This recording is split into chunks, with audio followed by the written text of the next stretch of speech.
Welcome to the Lean Blog Podcast. Visit our website at www.leanblog.org. Now, here's your host, Mark Graban. Hi, this is Mark Graban. Welcome to episode 309 of the podcast. It is June 28th, 2018. Back with me again on the podcast, following up on episode 304, is my friend David Meier, a Lean and Toyota production system consultant who's a former Toyota leader at their plant in Georgetown, Kentucky. And as we mentioned last time briefly, what he's gotten into more recently, perhaps the most Kentucky of the industries, is making bourbon. So in today's episode, and it's a long one, we really both kind of geek out on the topics here of bourbon and other types of whiskey and the process. And there's a little bit of lean talk thrown in around continuous improvement, talking about the Suntory company from Japan buying Jim Beam and some of the culture clash that seems to be taking place there. And, you know, so if you share this interest in both topics, this might be your favorite episode ever of the podcast. Of course, if you don't have any interest in bourbon, I would certainly understand you skipping this one. But if you want to learn more about David's distillery, a link to Glens Creek, there's a link to an article titled Helping the Whiskey Flow Toyota Style that was published in the IISE magazine. There's all sorts of other links and resources here if you go to leanblog.org/309. Cheers. The other thing we're going to talk about here today, you moved into a new opportunity, a new challenge, I guess, shifting from being a consultant. Nothing wrong with that. That's what I do. But to having your own operation to run, right? If you can tell us about that and how that came to be. I guess for a long time I had thought, wouldn't it be great to have a company that you did something or made something, and I'd kind of explored different things, and it just didn't really find anything that seemed to make sense. And as you well know, the issue as a consultant is it's great, but at the end of that, I always thought it was funny when I do my taxes every year. It's like, oh, here's your P&L. What assets do you have? A computer, a printer, You're not building something necessarily, is one thing.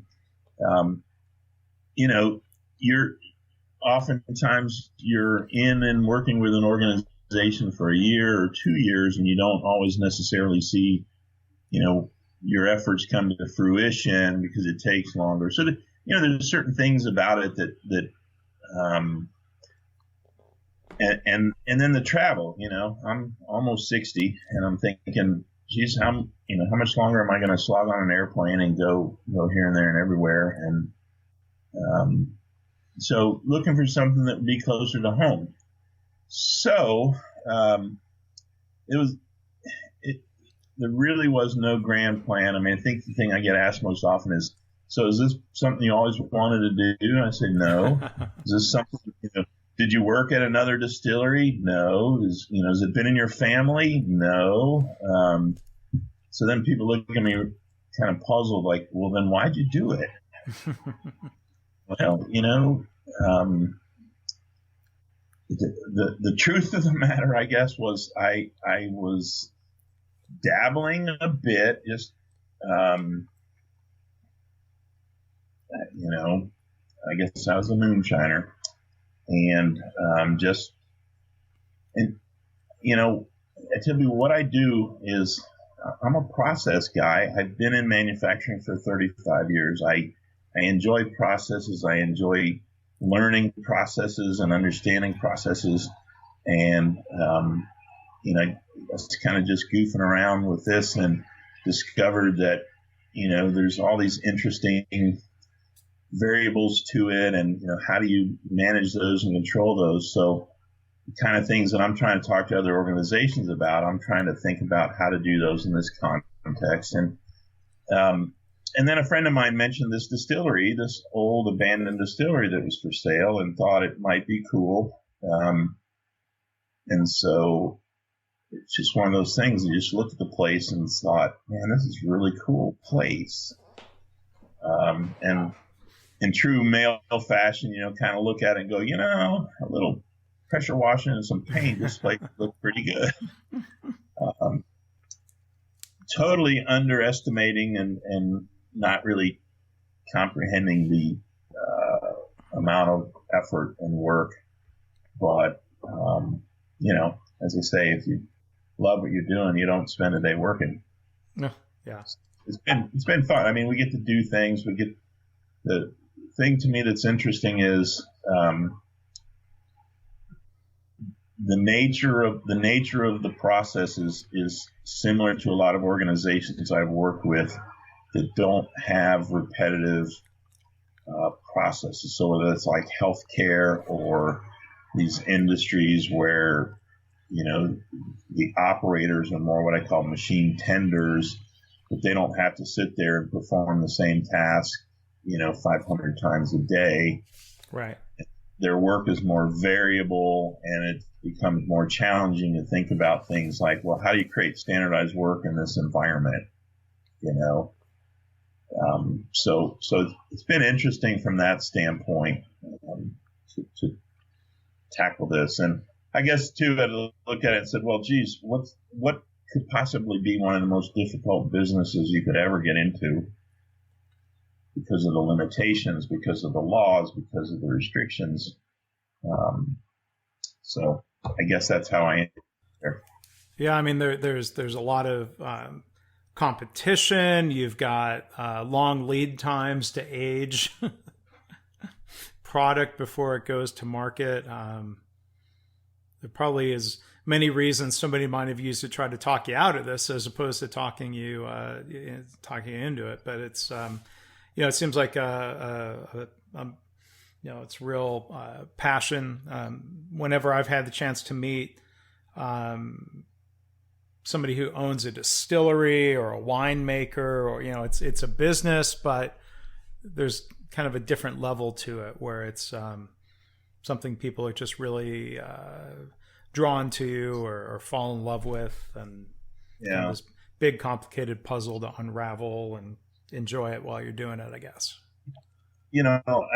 It's been kind of interesting because I found, certainly around Kentucky anyway, and I've traveled to other states when I'm doing work, and I usually try to find a local distillery and kind of go there and talk to folks.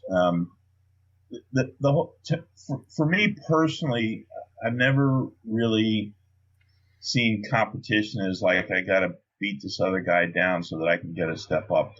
I much prefer the collaboration approach, which is why the books with Leica worked out well, because we had a really pretty good collaboration between us on that.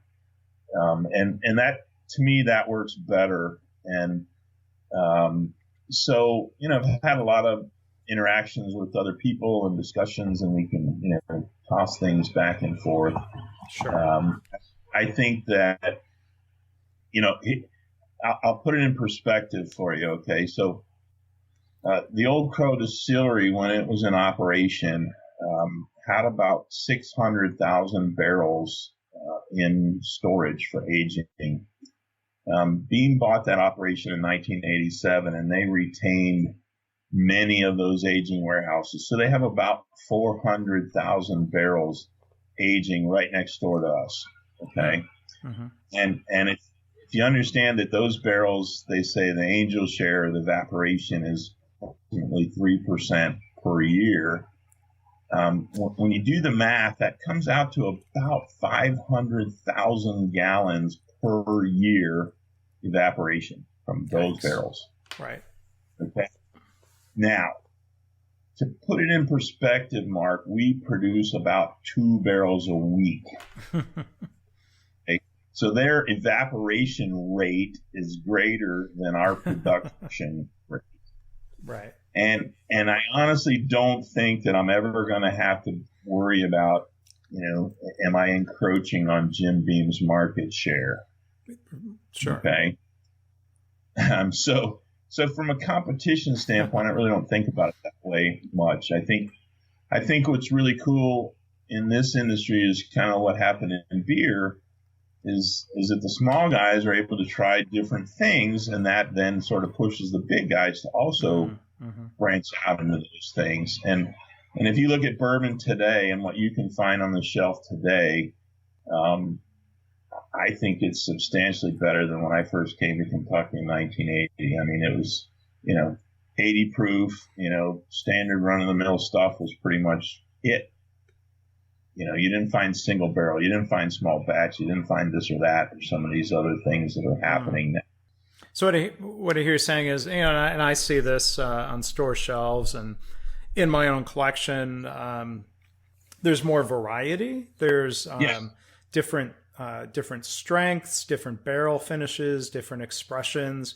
So there's one element of quality, and I've only been drinking bourbon for 10 years. I mean, I got into Scotch first, and I hear some folks, people I know who are older, who kind of grouse and say, like, if you compare, your standard basic high quality bourbon, that it was better back then, which that could be rose colored glasses, whatever, human nature that thinks something in the past must have been better than the stuff today. I mean, what do people say in Kentucky about that dimension of quality? Have people gotten better at making bourbon, or is there just more variety available?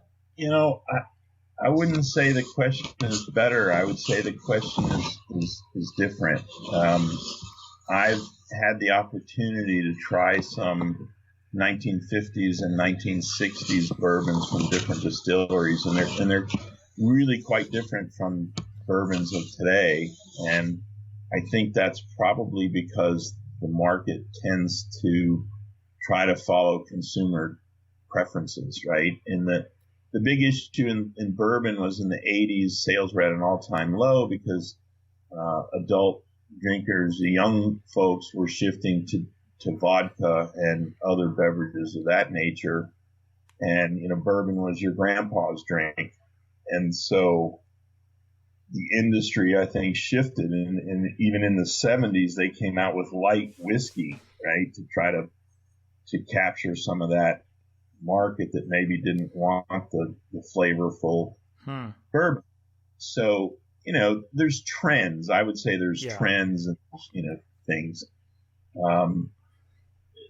The bourbon, I think bourbon is different than certain drinks. Like rum, one of the things about rum is it can be made anywhere in the world, and the limitations are not many. In other words, it has to be sugarcane based, and beyond that, there's all kinds of things you can do. Bourbon has to follow some very kind of clear guidelines about what you're allowed to do, and so by nature, by definition, you're not going to have this big variety of stuff, right? It has to be at least 51% corn, has to be distilled under 160 proof, has to go into a new charred oak container, has to go in at 125 or less, has to be bottled at 80 or more, and two important things: must be made in the United States, and the final one is must not have any additives, no coloring, no flavoring, nothing added but water. Right. So that limits, to some degree, it limits the range of what you can do with it. But honestly, not. There's endless options within those parameters of what you can do. Yeah. Yeah, I mean the ingredients, the mash bill, the mix of what else is in there beyond the 51% corn, the type of barrel, the aging. I mean, like when I had a chance to go to Scotland a couple of times, and they emphasize how even the physical shape and angles of the copper still can affect the output. The same product going into two different stills. Yeah. They say that. I think that's kind of baloney. I'm not sure. I'd be curious to do a side-by-side comparison of the same product coming off two different stills. Right now, I've got 4 different stills. Each one is different from the others. And, to some degree, the output is a little different, but it has more to do with the configuration than it is the angle of this or that. But But no, there's kind of an endless variety there, and I think that's kind of what appeals to me, because it doesn't have to get routine and boring. But from the lean perspective, getting back to how it compares to lean, I've had some of my lean buddies come in and look and go, oh, you really ought to think about flow. And I just kind of roll my eyes at them and say, look, the building that I'm in wasn't designed for this purpose, and we need certain things, like I need to have the door to the outside so that we can wash out a certain container. So that's where it is. It's near the door because that's where the door is. I didn't build the door into the building. That's where it was, right? And at this point, I'm not going to spend however much money to relocate it, because A, I don't have that money. Yeah. And B, it's not that big a deal because it's not something we do, several hundred times a day. And so, people who learn something about lean and with all their good intentions still look at a situation and don't step back from it and study a little bit longer and say, okay, wait a minute, how many times do you actually have to do that particular thing? Right. And yes, it's 20 feet away from the other thing, but that's not, I'm not walking 20 feet back and forth continuously all day long. Yeah. Right. It comes back to the point I think, you were talking about earlier, of having solutions versus understanding what's important and what the problems are. Like what's what are the bottlenecks, and what's the bottleneck in your business? What are the main issues that you need to solve? I mean, at some point we all generally have to prioritize, and right. Yeah.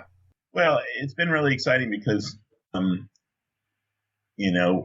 once the guys have understood, what are we trying to accomplish? They come to me and they say, for example, some time ago, over a year ago, I was like, you know what? We think we can double the capacity on cooking, and they already know that I'm going to say, okay, how are you going to test that? How are we going to validate that? I see the method you're talking about. How are we going to make sure that doesn't affect this, or this? And so they're already prepared with that, and they can already say, yep, we've tried this, and here's what we found out, and blah, blah, blah. So they work through it. And then I say, okay, great. But now if we cook twice as much, we're going to have twice as much in the fermenting room and twice as much in the still. What effect is that going to have?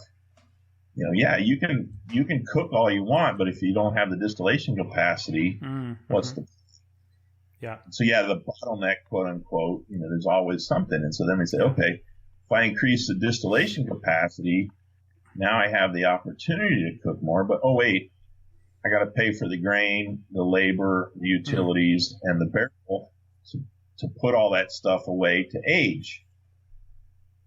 Right? So that, there's always some constraint, quote unquote, within the system. And, it's been great to watch the guys to understand and to look sometimes at, what's kind of fascinating to me is to realize sometimes that these I'll call them realizations of opportunities, when they come forward and I look at them and I think, geez, why didn't we think of that 6 months ago? It's been right in front of us all along. And then I'm kind of reminded that really Kaizen by nature is this sort of iterative process that when I study it and I think about it, I realize, well, there was two or three other things in the process that changed that then made it obvious that this could change. Does that make sense? Mm-hmm. Right? Yeah. And the Toyota guys kind of alluded to that, but they'd always use metaphors, and say, well, you got to clear the clouds, or, you got to get these things, when they'd say that, they're really meaning you got to get these things out of your mind. These things are kind of cluttering your view of what you're looking at. And until you get those things out of the way, you can't really see other things.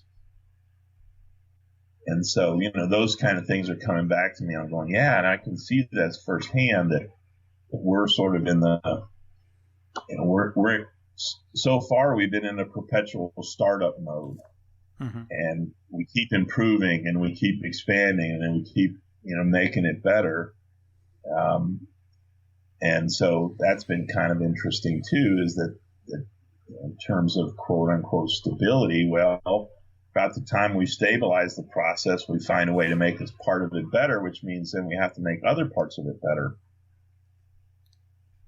Right? You can't go out and build a bigger still if there's nothing to put in it, or you can't go out and cook more if there's no way to ferment it or distill it. So, we make a change in one area, which means we have to make a change in two other areas. So you're figuring this out. You're working with others to figure out not just how to get the distillery up and running, how to produce a good product, how to sell it, but you're bringing others along on this lean discovery journey. And I'm sure you're discovering, how best to apply lean and TPS and everything you've learned to that operation. Yeah. Yeah. And, there's certain things I haven't done as a consultant. I typically don't go into operations and say, gee, you guys really need to get with 5S and you need to do this and you need to do this wall to wall. I think it's a useful process in the right context. And one of the things that we struggle with is, aside from the distilling, which we have, fairly standardized processes, and we can, have effective process there, is, I bought a property that had been abandoned 30 years. So there was no maintenance to the facilities. It was overgrown. The buildings are, in disrepair. We're putting in, we're building all the stuff ourselves. We built the stills, we built the water systems, the bottling line, everything there we put together.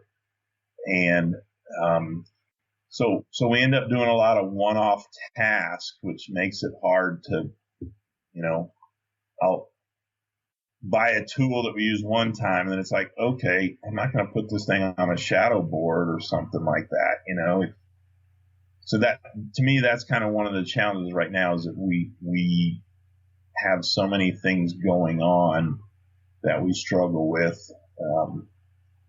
the concept of a place for everything and everything in its place. And I wonder sometimes, because we are kind of in that perpetual startup growth mode, if we'll ever get to the point where we don't have to do those things. Because there's still, I got 16 acres and we've sort of made progress on 3 or 4 of those acres, and we've, patched together the buildings to some degree to make them functional, but there's still a lot to do, so much to do. Yeah. So do you go through annual cycles of strategy deployment and try to prioritize, what the how do you figure out priorities for the business? Are there lessons from Toyota and your lean work that you apply from more of that higher level organizational problem solving and planning process? I'll tell you the truth right now, that's probably an area where I'm really deficient. And a lot of it has to do with the basics of the business in terms of cash flow. As you well know, there's that delay time while the product ages, and there's a lot of people who are out there trying to figure out some way to shortcut that, and we, I did find ways to reduce it dramatically. The challenge is a lot of the shortcuts that are out there appear to deliver an inferior product. And so that's not acceptable. And so I can say that the time spent in a barrel is nowhere near what the industry wants you to think it needs to be based on how you do things. But the real issue for me is I spend most of my time thinking about how am I going to pay the bills. And so I fall into that trap, and I've got some guys now who are working with me that I think we can start to sit down and be more strategic in how we go about it. I mean, things people say to me, famous line, you know what we need? I said, well, yeah, we need about 1 million things. This isn't just starting a business, which happens to be a challenging business. This is also trying to preserve and ultimately restore many buildings and a lot of property with a very limited budget. I mean, this is definitely a shoestring. And so, I can look around and say, yeah, I've put plans together. I've got a long-term plan. I got a long-term vision, and there's an intent there. But it also takes time and money, and at least one of those I don't have an unlimited supply of. Well, I mean, you're having to help separate, if somebody says, here's what we need, is it a need versus a want? Is it a must-have versus nice-to-have? I mean, those are questions, seems like any business always has to ask, right? It is, and it is, and that's, again, I think that gets back to the thing with problem solving, where people look at a situation and go, you know what we need? We need this. Well, okay, do we? Do we actually need that?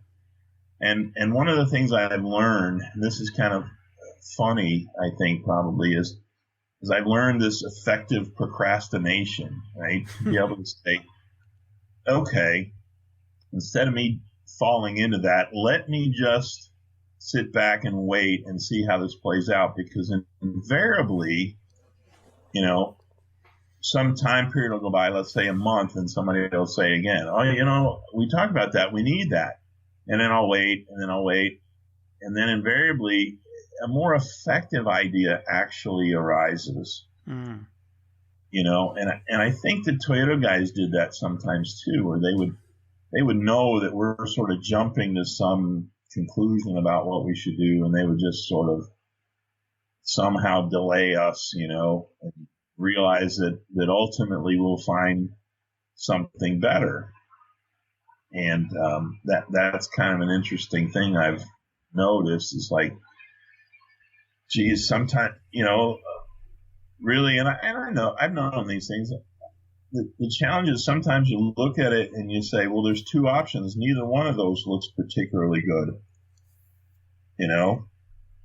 And so I've sort of learned, sometimes I can procrastinate, and maybe through that process, or maybe through, reflecting on it or something, ultimately another option comes around. It's not procrastinating and doing the things that need to be done. It's procrastinating, I think, on the things where somebody goes, hey, you know what we need? Right. Nice if, yeah. Yeah. Yeah. One thing I'm curious to go back and hear a little bit more about, when you talk about barrel aging and the time involved and what people say versus what's real.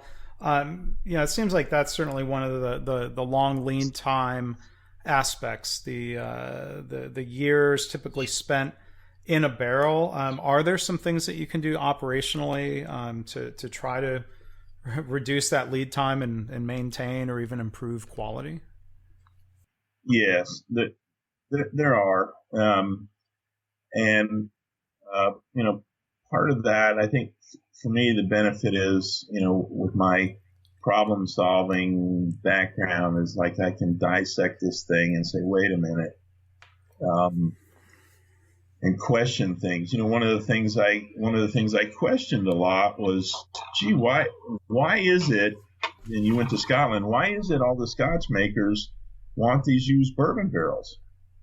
And, the assumption is, well, there's bourbon flavor in there, and they're picking up some bourbon flavor. So we make a rum, and we age it and use bourbon barrels. And in the beginning, I didn't have any used bourbon barrels, so I bought some, another distillery.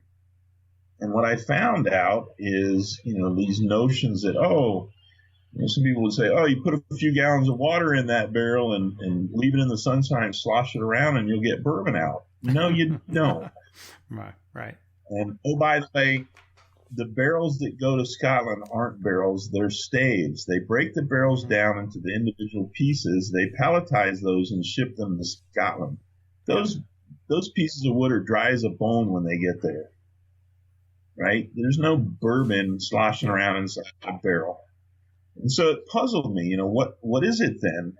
And one of the things that a piece of the puzzle that I found was the oak, when it's been exposed to alcohol for long periods of time, as in bourbon storage, it starts to break down the lignins in the wood and releases vanillins and those caramel butterscotchy notes. Okay?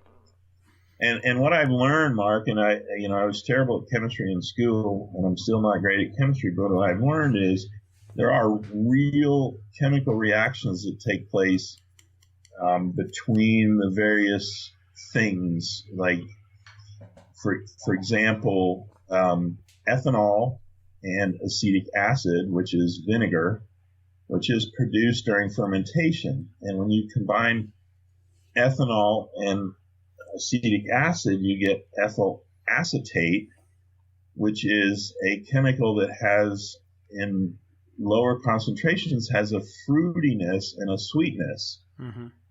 And it's often a chemical used in artificial fruit flavorings because of that.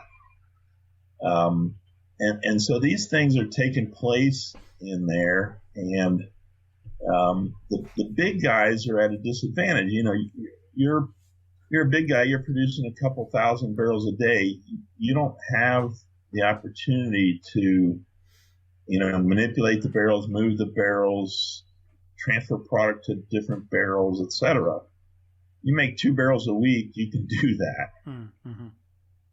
Right? So yeah, definitely one of the things I considered before I went into the business is, look, I can't wait 8 years, 4 years, 20 years to get cash flow. That's just not going to happen. And so had done various sort of things to try to determine a way to achieve the outcome in a shorter period of time. And I'm going to tell you what, one of the things we have the strategy that, single barrel products and at barrel strength. So when our product comes off the still, we can go directly into a barrel without adding water. The proof is below the legal limit, and we can go directly into the barrel without water. Most major distilleries, the big ones, distill at a proof above the legal limit for going into a barrel, so that they have to add water. So they've cut the flavor once. Then they come out of the barrel and add water. They cut the flavor again, which means you have to have a lot more flavor to start with. See, we don't put water in it after the barrel either. We don't put water in it any time after the grain is cooked. And so that's a big deal, right? We don't get as many bottles. I don't get to stretch it as far, blah, blah, blah. But it doesn't need to age nearly as long as you would think. Most people that try our product, nowadays it's funny because the gentleman who ran an Old Crow operation for about 20 years, he would have been called the master distiller back then, but they didn't call him that. He visits us regularly. And he said, when we operated this facility, if the bourbon got 8 years old, we thought it wasn't any good anymore. Their target was to sell at no more than 4 3/4 years. Okay. And they believed that over 8 years old was just too much tannins. It was too oaky, too woody, too whatever. Now everybody thinks, if it's not 8 years old, it's no good, right? And so, again, that's how the preferences. Yeah. But people leave it. Well, how old is it? And I say, look, I'll tell you what. You taste it. and you tell me how old you think it is. Yeah. Not a single person gets it right. Well, there's there's a difference. Yeah, I mean, I guess some of the the quality, the proof is in the tasting. No pun intended. Do you like it? Does it taste good? But I think of there's trends, particularly with Scotch, when you've got long lead times. It's incredibly hard to forecast the cycles and popularity of Scotch. There's more and more product coming out without any age statement. So instead of a 12-year Scotch, the producer will give it a different name and put it out, and they're like, oh, wait a minute, they don't say anymore. It's not aged minimum 12 years, or but that doesn't mean it's necessarily bad or worse, right? Right, exactly. And so let's look at that from the lean standpoint. First of all, you can't forecast next week, let alone 4 years, 12 years, whatever, right? Right. So that is a major challenge, is trying to understand what's going to be, what's my demand going to be 4 years from now or 8 years from now or something. So I don't have to worry about that, because we can make it taste great in 6 months or less, actually. But if you think about it, right, the issue with an age statement, because the law is clear, the law says if it's less than 4 years old on a whiskey, this is U.S. law, you must have a statement stating the youngest whiskey in the bottle. Okay? Well, that's a black mark for the big guys, so they don't want to come in under 4 years. So they're going to put everything as basically 4 years or more, with a few exceptions. Okay? Right. Then the law says, if, however, it's more than 4 years old and you put an age statement like aged 8 years, then you're not allowed to put anything younger than 8 years in that bottle. Right. So there's a constraint, right? You're handcuffed, basically, because the question isn't how old is the stuff. The question is, does it taste right? Mm-hmm. You can have something in a certain part of an aging warehouse that after 4 years tastes as good as something else that sat for 8 years somewhere else. Right. And part of the issue in Scotland is very mild temperatures, very damp conditions. Things age much more slowly in a barrel than they do in somewhere like Texas or Kentucky, where they're hot, right? Yeah, a year is not a year. A year is not a year, exactly. So those are the variables. I mean, those are the challenges, but also the fun part to be able to say, okay, so there a lot of the companies are moving away from the age statement instead of saying years old, because that's constricting in a way. It's like say a Knob Creek 8-year-old. Okay, well, maybe I've had something in the warehouse only for 5 years, and by golly, it tastes really great, but I can't put it in that 8-year-old bottle. Yeah. So that's why they're getting away from that statement, is it frees them up to have a little more flexibility with where they put the product. Right.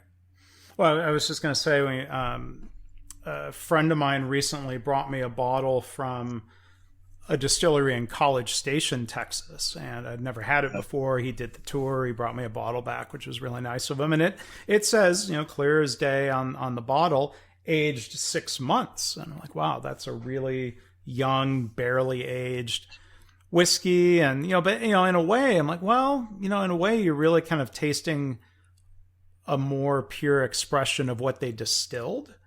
My comment to my friend was, I would have almost rather tasted it completely unaged without any influence of the oak, because it was just barely aged. I'm like, well, but it's just, it's different, and enjoy being able to try different things. I still can't wait to get up there to Kentucky and try what you're producing. So let me just kind of, I'm curious, maybe, for the listeners who are really into bourbon, can you give, a little bit of a rundown of the different products, different expressions that you're producing, where people can look online to learn more about what you're producing? Well, online they can see us on either Facebook or our webpage, glenscreekdistillery.com. And we're on Facebook, Glens Creek Distillery on Facebook.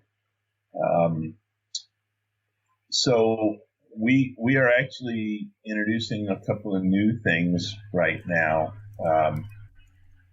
Kentucky certainly is well known for bourbon, and so I wanted to have bourbons. We actually have two bourbons that we distill that have different grain, recipes, also known as the mash bill.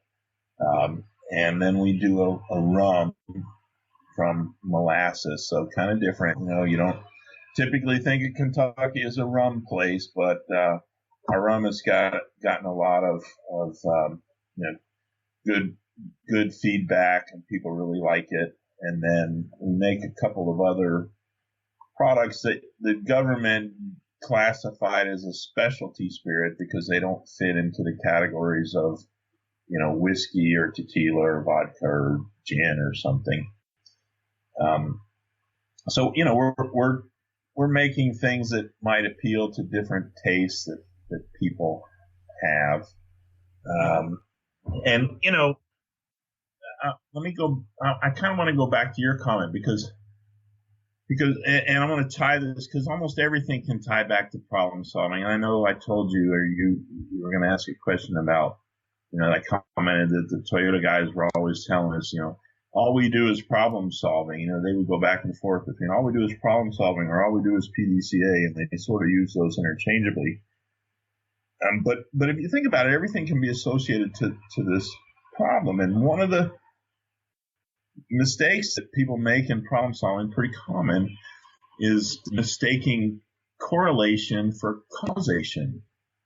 Right? Correlation is to say, well, I tasted a 6-month-old bourbon and it just tasted really young. Therefore, all 6-month-old bourbon is going to taste young. That's a correlation, right? And so I find that a lot. And what I've experienced and what people have done to try to shorten the aging time, one of the hypotheses is that a smaller barrel, because of the ratio of liquid to wood content, a smaller barrel is going to age the product more quickly. Okay?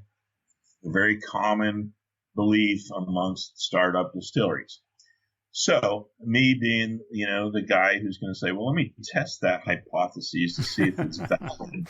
Right. Because on a logical standpoint, I can say, yep, okay, you get a little bit more wood surface area to liquid ratio, but does that really make a difference? Mm-hmm.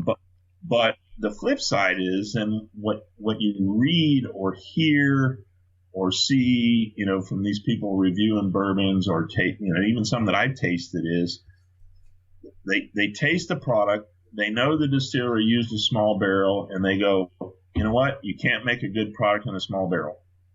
Because the product, quite frankly, doesn't taste that great. And then they look and they go, oh, you used a small barrel and you only aged it 12 months. Can't do it. Can't make good whiskey fast. I heard that over and over. Can't make good whiskey fast. And I'm sitting there going, well, geez, I got some stuff 3 months old. People are raving about it. I think it's pretty darn good. I don't know. Maybe I don't know what good is. I'm thinking, I don't understand. I had a guy, this is an industry expert, sitting in the distillery there one day. We're chatting and we're tasting and stuff. And he said, point blank, you just can't make good whiskey in a small barrel. I said, really? Okay. And he'd already tasted some of my stuff that came out of a small barrel and told me how good it was, right? But he didn't know it was small barrel. No, he didn't know. No, I didn't tell him.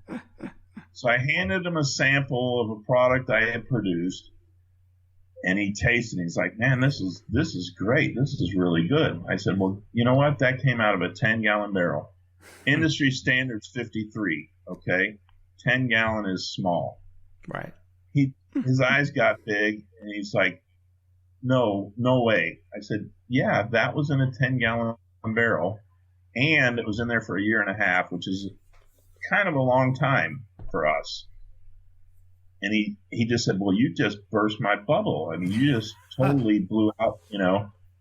And I said, you see, I don't know if people are doing correlation. Yes, I've tried some products that came out of small barrels and they were terrible. Mm-hmm. That doesn't mean it was the small barrel. Right. There's too many other aspects that go into the product and the end result. The barrel is only one of those, right? And then there has to do with how do you handle that barrel during that. You can't treat that barrel the same way you would a 53-gallon barrel, for example. So people jump to these conclusions. I had industry experts, people who are paid consultants in the industry, tell me you can't make good whiskey fast. Can't be done. I'm thinking, well, what is fast? What is fast? And what they're saying is 4 years, 8 years, you know, it just takes a long time. Yeah. And I'm sitting there going, well, I got some 3-month-old. They taste it. I said, try this. Tell me what you think. Oh, yeah. It tastes like it's about 2 or 3 years old. I said, well, that's about 3 months old. and you know, those are the same kinds of things you see in problem solving. People jump to these conclusions like, oh, you know, I've tried 3 or 4 products that come out of small barrels, therefore small barrels don't work. Right. I mean, that sounds more like a bias, like somebody would say, well, a small car is not a luxury car, because they were right. thinking of old Chevys, and then Lexus comes out with a smaller. Yeah, whatever. It is. It's a bias, and it's like, okay, I could agree that I've tasted many products from craft distillers that to me just didn't really taste very good. I can't tell you why, because I can't pinpoint. I've never myself produced anything that tasted quite like those, so I can't exactly say how they got that. Right? I can only say that, okay, that might suit some people's preference. It's not mine. I don't know. You know, I don't know how they got it. I can look and I can sort of hypothesize, but I don't have any evidence. You know, if I can't experiment with it myself and test something myself, how do I have any evidence? And that's kind of Toyota's position, right? Yeah. Data is fine, but we prefer facts. That was a statement we heard over and over. So, you know, that's one of the reasons. You know, somebody asked me once, would I bring in an industry expert to help? And I said, I really don't think so. I said, well, why not? Because they're going to tell me the same thing that everybody else is hearing. Right? And I don't want somebody to come in and tell me something. I'd rather take that and say, let's conduct an experiment and let's try to get some evidence ourselves and let's see whether that actually is true. Yeah. The whole copper still, you got to have a copper still to make good whiskey. That's another one that's out there. Copper as opposed to what, stainless steel? Stainless. What else would you use? Yeah. Stainless. And all our stills are stainless, but we do have some copper in them because it's easy to work with.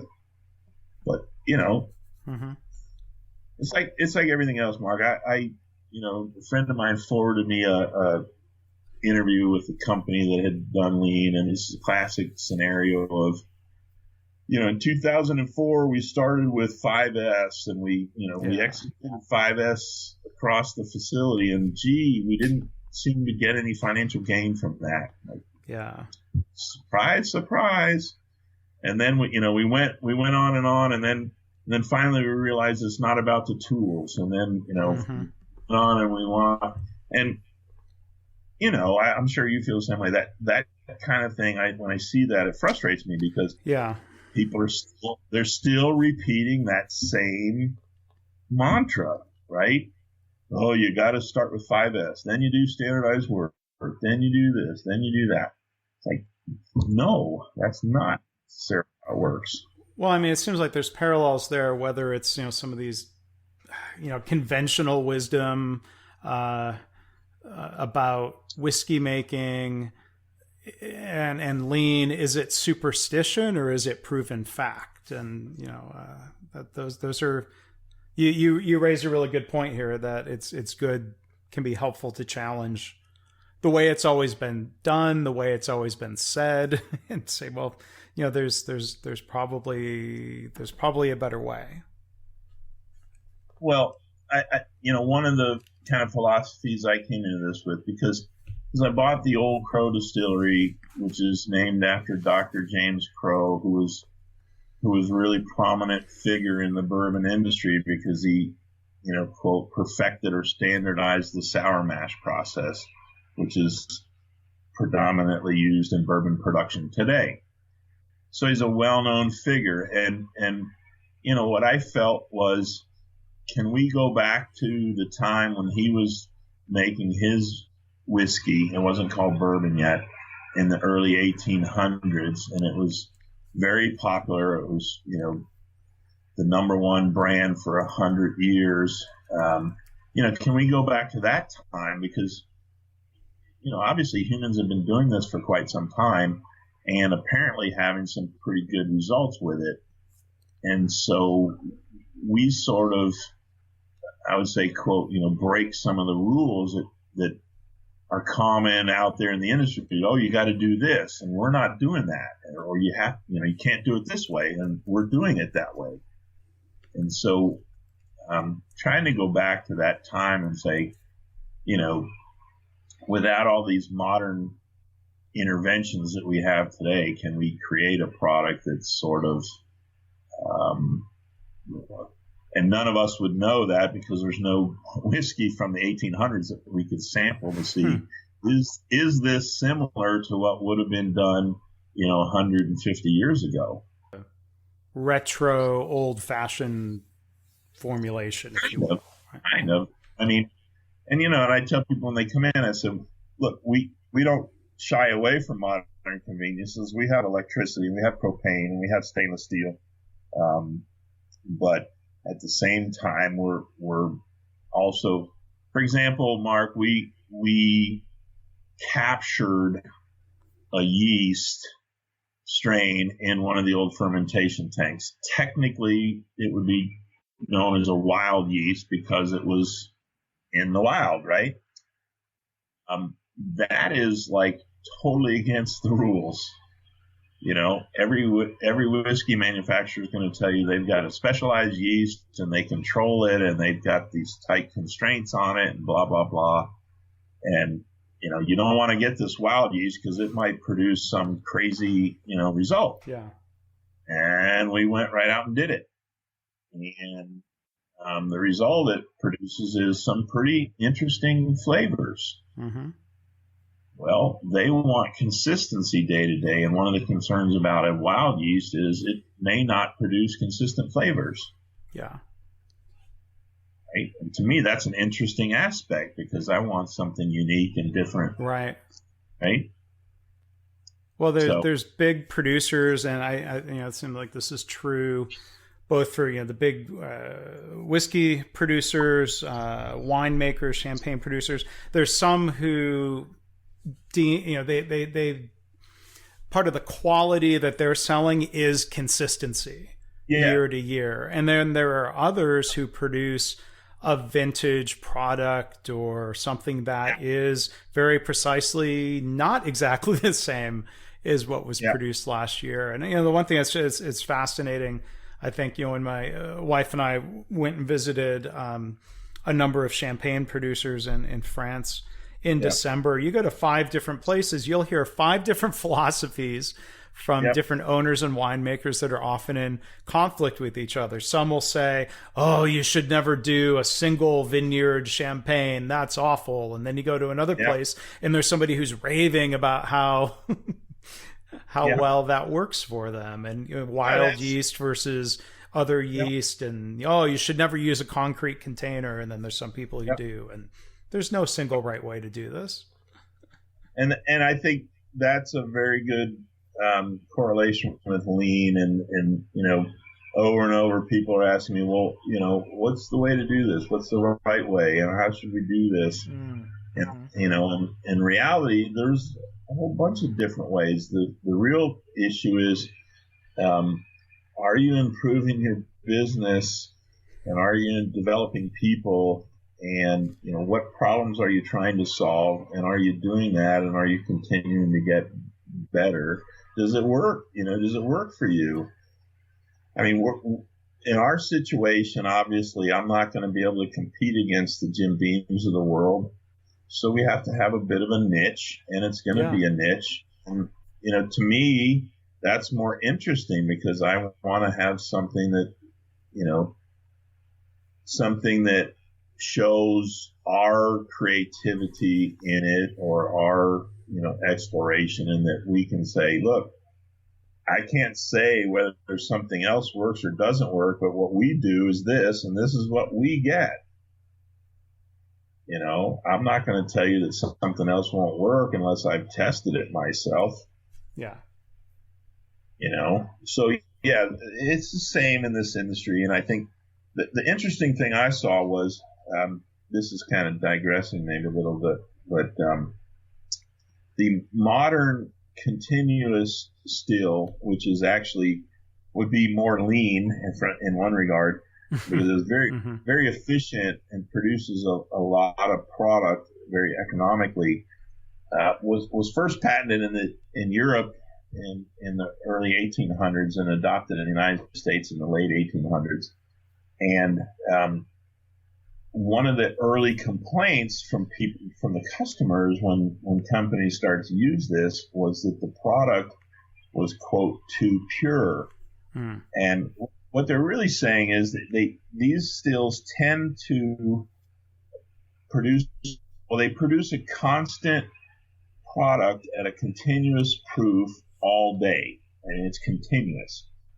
So our still, the proof varies through the production because it's a batch process, right? So from a lean standpoint, the continuous flow is continuous. It's continuous flow still. The trade-off is the flavor profile is very narrow on a continuous still because it puts out one proof a day. Yeah. So the consumers are used to this, full flavored, sort of broad, complex product, and all of a sudden these distillers come out with this kind of, run-of-the-mill consistency. And so to me, the industry is taking this, what I would consider a weakness, this, hey, we have consistency, and they're turning it into a favorable, which is a marketing thing. Yeah. Hey, every bottle you buy, you can expect the same experience. Whereas we tell people, hey, every barrel is different. They're going to be a little bit different, but they all need to be good. Yeah. If you have an experience with one where you don't like it at all, then that's a miss on our part. But if one, you prefer a little of this one over that one, but you can say that one's a 9.5 on a scale of 10. This one's a 9.6 on a scale of 10. Who really cares? Yeah. If one's a 6 and one's a 9, then I have a problem. Right. Well, you make the argument for your customers who like your product. Hey, you got to collect them all. It might be good for sales. Yeah. Well, I mean, that's part of it too, right? Hey, they're interested in the new release because it might be unique, or they might find it somehow a little different than the other one. And some, barrel to barrel, there's certainly similarities and there's differences. And we evaluate them. We let other people help evaluate them. And in every case so far, it's kind of been a split decision. Different people like different ones for different reasons. And so, okay. In my mind, you can't really go wrong in that case. Right. Well, so you mentioned Jim Beam, and I was going to ask you about circumstances I'd blogged about a couple of years ago, and Jim Beam was purchased by Suntory, a big Japanese distiller, and there was an article in the Financial Times, summer of 2016, about this culture clash, which in a way reminded me of the old movie Gung Ho, about Japanese. Yeah. You lived that Lost in Translation. Yeah. Yeah. But I what was that? Go ahead. I have lived it.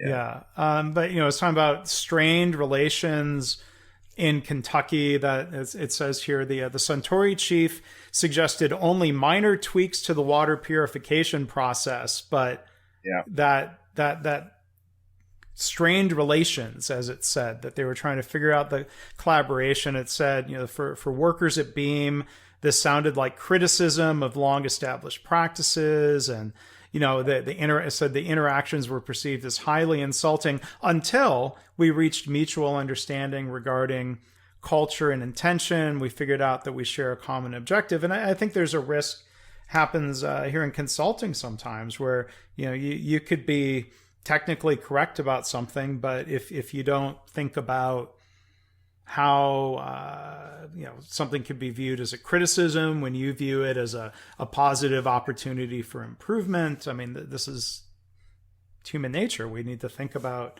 the way people might react, think about their emotions, even if it's quote unquote just business. I mean, I'm curious, what are some of your reflections, having lived some of the the Japanese automaker in the U.S. experience? You're there in Kentucky. What are some of your thoughts on that tension? Well, I think certainly we experienced similar things, in terms of that. The Toyota guys, the Japanese guys, were really good about several things. They kept reminding us, look, we're not trying to make you Japanese. What we do isn't necessarily Japanese culture. It's the Toyota way. But there's differences, and it took me a long time, and it took some outside perspective sometimes to understand what was happening. The difference, I think, Mark, in that case was, we went to Toyota with an understanding that we were going to experience something different, whereas Jim Beam was acquired by Suntory and then sort of had to face something different, Mm-hmm. And so I went into Toyota kind of knowing that whatever I was going to encounter there was somehow going to be different than what I had encountered somewhere else. But it was still difficult, right? The Japanese tend to just be very upfront about a situation and not really think so much about the emotional thing. Japanese people are just, they're conditioned differently, right? Talk about it. You say, hey, when you think about the water purification system, they don't take it personally. They don't take it as an insult. They just take it as, something we need to do. But Americans, of course, look at it and go, wait a minute, what do you know about what, we've been doing this for a long time. What do you, and look at the success and look at our results. And now you're saying that we're doing it wrong. And that's what I read that article too. And that's kind of how I read it. And I understood it. I kind of snickered and thought, yep, I can see how that comes about. Right. And, but you and I experienced that.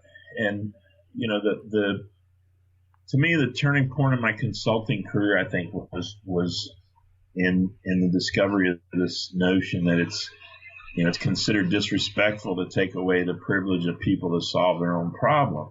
Mm-hmm. And so what that means is I can't come to you and tell you, Mark, you have a problem and here's the answer. What I need to do is come to you and say, Mark, what do you struggle with? What are you trying to accomplish?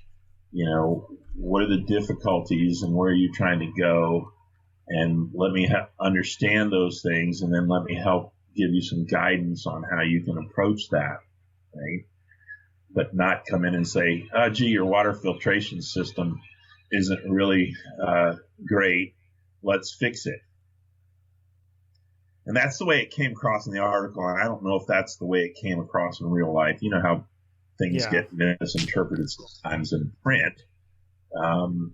But the other thing is this, and Japanese culture is really interesting and fascinating. And, I watched this show once where they're showing this guy, he's 80 years old and he's been doing sushi for, 60 years or something. And they're interviewing this guy and he's talking about, every day I try to find to get better at my process and learn how to make it better. And he's, after 60 years, he's still practicing. And I think that's a common mindset amongst the Japanese, whereas Americans want to go, yeah, I've been doing this a couple of years, I'm an expert. Or I took a 1 week class, I'm an expert. Yeah. Well, it's like the term master distiller. It's gotten this bad rap in the industry because people go, well, you buy a distillery, you can call yourself a master distiller. It's really a master. And the Japanese look at it and go, you know what? You never actually achieve mastery. You're always striving for mastery, no matter how good they get. And we want to go, oh, you know what? Yeah, I did that. I'm pretty darn good at it. I'm a master now. Yeah. So I think that was part of the conflict there is, the Japanese just view it as, look, we can get better. And the Americans look at it and go, hey, you know what? We're pretty good. And one of the most common refrains, I think, at Toyota that we heard was that, and the biggest fear that they had was what they called big company disease, complacency, right? They really, at the time I was there, they really were afraid of becoming number one because what they were concerned about is everybody would sit back and go, look how great we are, right? And so they really tried to play that down and, not be number one. And I think that's probably a lot of what's going on within the Jim Beam culture. I mean, they are the number one bourbon, and certainly been highly successful. So somebody else comes along and gives you a tip, and it's kind of offensive. Well, think of back when NUMMI got started. GM was probably still the largest automaker in 1983, 1984, and there was, I'm sure, a lot of pride. People said, look, maybe somebody might have admitted, we've got some problems, but we're still pretty awesome. So who are you to come in from Japan and tell us how to build cars or how to manage people? But there was an article, and I'll link to both of these on the blog page for this episode. 2015, there was an article about Suntory, and I think this is this might have been before they bought Jim Beam, but there was an article from, here's the term you mentioned, master distiller from Suntory, talking about what he calls continuous refinement. And I think there's an interesting quote here. He said, if the Yamazaki, great whiskey, you hold in your hand, that's my comment, sorry. His quote was, if the Yamazaki you hold in your hand tastes the same in 10 years, we have failed. And it's not that it doesn't change in the bottle, but I guess compared to what they made 10 years ago. So he said, changes for the better are encouraged both in taste and process. So there's that mindset that you talk about. They don't want it to be the same every year. My friends down at Garrison Brothers out west of Austin, they do an annual release, and it's different. They would say they're trying to get better at what they're doing, but they're younger and they don't have the history of a Jim Beam that probably Jim Beam drinker wants it to taste like Jim Beam. I'm sure they're accustomed to that, conditioned to that differently than people drinking craft products. Well, I think, the other part of it is this. I think culturally, Japanese people aren't indoctrinated as much with this personal pride as maybe cultural pride or, other kinds of pride, whereas Americans, particularly around Kentucky, can be a little bit, stubborn about, hey, we know what we're doing. We're pretty good. And so that was, the good thing about us at Toyota, was with very few exceptions, the people that we hired. I interviewed hundreds of people, and I could probably count on one hand how many of them even had manufacturing experience. The closest I came to anybody with automotive experience is somebody that worked in a carburetor factory. Mm-hmm. Okay. So most of the people who came into the organization didn't have years or decades of experience. And so you get to Jim Beam, you got people there who've been there 30, 40 years.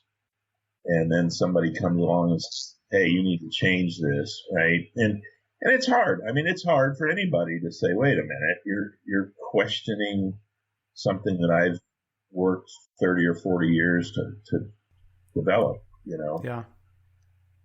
But I think that, I don't know, I haven't heard anything lately, and I have encountered some of the employees, and, I think the general consensus of the people I've talked to anyway is there's been some good things come out of that collaboration between those two organizations. Yeah. I mean, even that article, it talked about the tension implied that they were figuring it out, that they were working past that. And there's certainly, it was a $16 billion acquisition. There's a lot of incentive to figure things out. Yeah, exactly. Yeah. But it really is, it's a fascinating industry from my perspective as an outsider, somebody who likes to go on Gemba visits, if you will, to distilleries and wineries, and to certainly taste and explore. And there's so much to learn about all of these beverages. So I really appreciate the chance to really pick your brain, and I enjoy how the conversation is kind of weaved back and forth between lean and bourbon, and the way you're tying this all together. This has really been very interesting for me, and I assume interesting to at least a couple other listeners. Well, we'll find out who else is interested, but it's processes, Mark, and long time ago, it's funny, this is probably 15 years ago, somebody asked me, said, well, gee, you're a lean consultant, you make your living this way. What are you going to do when the next new thing comes along and replaces lean? And I, for a few seconds, I was a little shocked and scared. I thought, wait, wow, that's it. And then I realized, these things that we talk about in lean, they're not a fad. They're not, there's not a, next new thing. If you think about the concept and you say, well, 50 years from now, is it going to make sense to eliminate waste in your processes and improve quality in your processes and satisfy customers? And of course, the answer is yes, of course, that's going to make sense. These things we're teaching aren't a certain way to do it's not how you build a car. It's a way of thinking about the process, right? And so if you look at any work done by humans anywhere, there's processes. And so that's what kind of one of the things that attracted me to this is there's processes here, and those processes have these variables, some of which you don't have a lot of control over.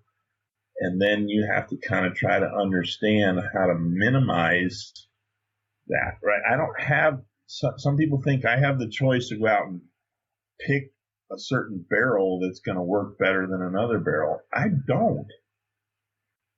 I call the guy up and I say, I need 10 barrels. I pick up 10 barrels. Can't go in there and hand pick barrels that I think are going to aid better than others. Can't go to the grain guy and say, hey, give me your best grain or your good grain or your grain that's going to produce this flavor or that flavor. You think about things like, well, you harvest corn one time per year, but you use it throughout the year and it changes throughout the year. That product in storage doesn't stay the same.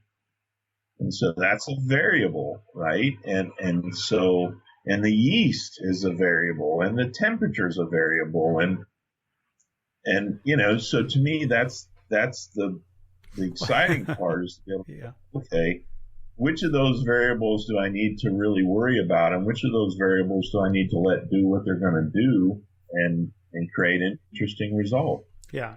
Well, and I'm joking when I say this, but I'm like, well, David, you clearly need to develop corn that's level loaded and ripens evenly throughout the year. Yeah, exactly. No, I get the joke there. Yeah. Right? Or, you need to pick a barrel that's, made from wood only from such and such or so and so. And And back to your point, right? Whether those things are superstition or fact, at this point in this journey, I don't have enough evidence to say conclusively one way or another, because just like in problem solving, we can say, look, if I implement two countermeasures at the same time, that's a fundamental mistake, because then I've changed two variables and I don't know which one actually had an impact or not. Right. And so part of the trouble that I have in is isolating a single variable, because there's multiple variables, right? The wood changes, the grain changes, the temperature changes. We don't complete an entire barrel from one distillation run, so it's multiple distillation runs. It might be in multiple stills. So when you look at all those factors, it's impossible basically to say, gee, something changed. What was it? Well, I don't know. There's these variables. Let's see what we can do to try to isolate a variable and see if that makes a difference. So it some days it's frustrating, challenging. Some days you scratch your head and go, geez, I don't know why it's doing that. It's acting weird. Last 2 weeks, the temperature was below freezing for 2 weeks in a row. It got down to -2 degrees.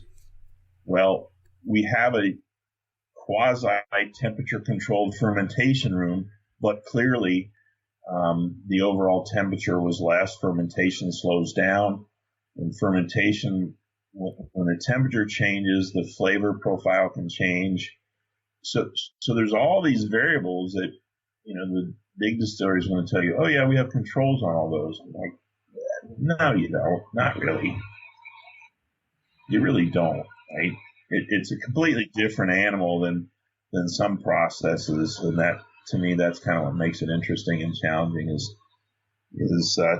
to let nature do what nature's going to do to a degree, but also to try to, have it turn out to be a certain way.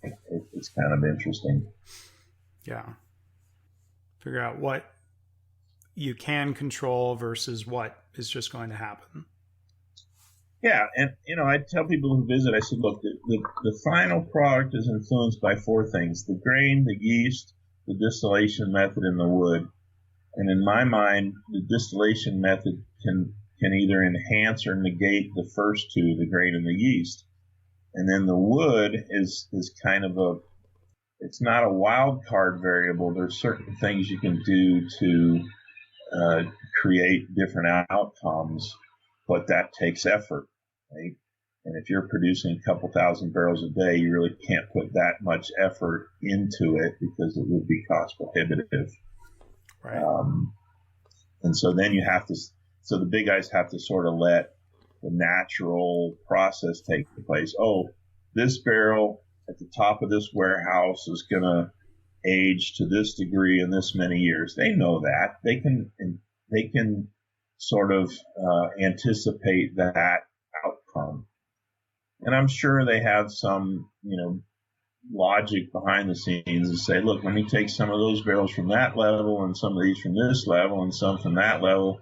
And if I combine those together, you're going to get sort of the average of those, and that's going to be equivalent to the product we're trying to put in this bottle. But it's it's an amazingly complex from a manufacturing business standpoint. When you look at it, and I contemplate it, it's like there's a lot of variables that go into it. There really are. Not as much on our level. I'm talking about the big guys. You're talking about a company that's managing 3-4 million barrels, and they're trying to get those barrels into the different product ranges and the different markets and global and way bigger scale than I can even comprehend at this point. So all that from the little state of Kentucky. I definitely want to come up, visit you sometime. The whiskey tourism I haven't done is the Bourbon Trail. Embarrassed to have not been up there for that. But I had a chance to do some consulting in Louisville in 2008, which staying at some of the downtown hotels at least and trying a local product. I guess that's why, I think I was right when I said I've been drinking bourbon for 10 years. But I want to come up and visit, and maybe we can do another podcast after coming up and seeing your Gemba in person. Yeah, well, and I'd like to encourage anybody who's in the Kentucky area. We're just outside of Frankfort. The Bourbon Trail is actually kind of an official organization, and we are not part of that trail per se at this point. That's a whole other discussion, but certainly there's a lot of interesting things to see in terms of distilleries and the process that people are interested in. We'd love to have you come up sometime. Yeah, so we'll come visit you and the Bourbon Trail, and maybe some of my listeners, or who knows, maybe I'll come up alone, or maybe we'll do kind of a Lean Geek small group to come and bother you at the same time. Yeah, I've been really surprised. I really had no idea before I started down this path that how many people are really interested in bourbon, the process, how many people visit every year and are really, we get a lot of geek type people, and we like that. You want to come and you want to talk about the process, you want to talk about how it's done, you want to talk about whatever. We really like that, and that's kind of what we're known for. And people come and they say, we learn more about bourbon and the process here than we have in, all the other tours we've done. And that's nice. That's kind of what we like, is to be able to talk about what we do and how we do it and why we do it. And to hear people say they appreciate the outcome, that's nice. Yeah. Well, people who, like a lot of products, people who are into bourbon often really get into bourbon, and it's a all-American spirit with a lot of history in this country. So it's something to be proud of, and I think it's really, really awesome that you're doing this and willing to share, dropping double knowledge on us here, bourbon and lean and all points in between. So thank you for doing that here, David. Yeah, you're welcome. My pleasure. And of course, we have the cool historic Old Crow Distillery that was, originally constructed in 1878, and a lot of the, the old buildings that are just really, really cool. Maybe a little spooky sometimes, a little, rusted yet, but hey, something to keep me busy in the future, fixing those up and kind of preserve that history, I think, is important too. So anyway, it was great talking to you again, Mark, and let's try not to make it 8 years next time. I agree, and I look forward to doing that. Again, I would encourage people go to glenscreekdistillery.com, go look on Facebook and like the distillery as I have, and you'll see a lot of cool updates from David about what's going on there. So thanks again, and enjoyed having you on the podcast again. Yeah, thank you, Mark. My pleasure. Thanks for listening. This has been the Lean Blog Podcast. For lean news and commentary updated daily, visit www.leanblog.org. If you have any questions or comments about this podcast, email Mark at leanpodcast@gmail.com.